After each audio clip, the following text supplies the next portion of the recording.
अस्सलाम वालेकुम नाज़रीन, मैं हूं मरीम खान और आप देख रहे हैं पाक न्यूज टीवी।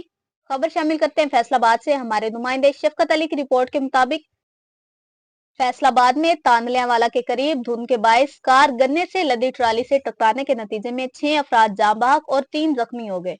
पुलिस तर्जमान के मुताबिक हादसा तानलियावाला के इलाके में पेश आया, जहां लाहौर से आने वाली एक कार जिसमें बच्चे और खवातीन और एक मर्द सवार था, धुंध के बायस कार गन्ने से लदी ट्राली से टकरा गई, जिसके नतीजे में उसमें सवार एक खातून राबिया बीबी अपनी बेटियों 13 साल फजर, 11 साल उमायमा, 6 साल याहिया और 1 साल मूसा और रिश्तेदार बच्चे 1 साल रईस समेत जाँ बहक हो गई। पुलिस हुकाम का कहना है कि हादसे के बाद गन्ने वाली ट्राली का ड्राइवर मौका से फरार हो गया, जिसकी तलाश जारी है।